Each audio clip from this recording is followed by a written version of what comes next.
So I just have to say, I'm so excited that you're all here. When I started as a school social worker, I felt like I was one of the weird ones who just loved data, but now I'm finding that it's no longer weird, right? All of us are starting to love data and it's becoming the cool thing. So I'm really happy that we're all here talking about it today. Let's talk about how our love for data is in the works with the School Social Work Association of America and ECINS. So take a moment, think back to your professional strengths and your professional needs throughout your career. Go back 10, 15, 20 years ago or more. Social workers across our profession, the profession of social work, have been expected more and more to provide data about the work that we're doing. School social workers specifically are at the forefront of this. We're in the education system, and the education system is built on this data-based decision making. And so it's really, really important for a lot of the aspects and components of our jobs, and yet there hasn't been a ton of support for this for school-based clinicians. Think back to pre-pandemic. Did you need data? Think back to during the pandemic, right? During the last couple of years, we have seen all sorts of increased emotional and educational challenges for our students. In March, April, May 2020, we needed to prioritize what were we going to do. IEP goals were no longer the first most immediate thing we thought about in 2020. We wanted to know who didn't have consistent access to food, we needed to know whose families maybe had lost work and were struggling. We needed to know who was slipping through the cracks. We needed to know which families were already connected to other services to help us understand how to prioritize our needs, right? So lots of data there. Fast forward and think about a year from now. What data will you need? What data will you need for yourself to do your best work? What data will you need to show your colleagues or your administration or show the community and the partners you work with? So these are the questions that a team at SSWAA we've been asking and we're continuing to ask. And this is actually through a formalized research study. There are several of us on the team. And we've been asking school social workers from across the nation to talk to us about the ways that we're all using data.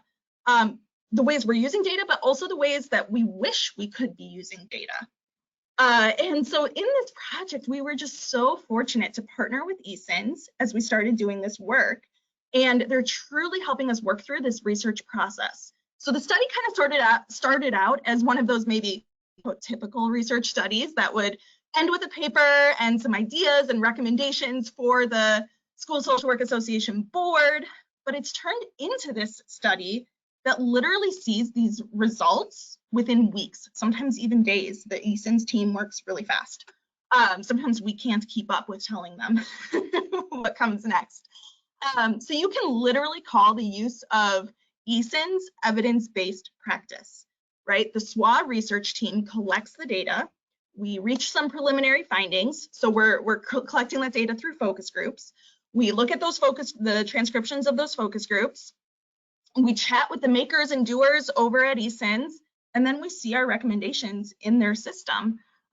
So the school social workers, all of you who use ECINS, can see what works and what you need, and then you build upon that formal evidence to include even more data behind the initiatives. So I'm going to give one quick example before I pass this on to our next speaker. But in one of the focus groups we held, the whole group agreed that one of the most important components of a data system has to be that school social workers feel comfortable with the security and confidentiality of the system. So we reiterated this to ECINS, to everyone on the team, and we've had long conversations about HIPAA and FERPA and the need for documentation and how everything needs to be confidential.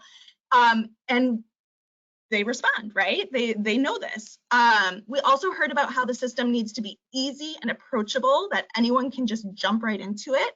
And that's where Stephanie, who you will hear from in a bit, comes in. She and other school social workers in her district are currently working with this system, working it out, trying to figure out what are the best small details to fit in to make this work in the best way possible. So I'm really happy to be here talking with all of you about this, and we're going to see where all of this work takes us. I'm going to actually put in the chat the link so that you can sign up to be a part of these focus groups if you would like. You can actually be part of the evidence that is transforming the system. So if you sign up on that link, we would contact you to be a part of this research study. And even if not, I'm hopeful that you will think about the ways that data collection and working with ECINS can work for you in your school social work practice. Thanks so much.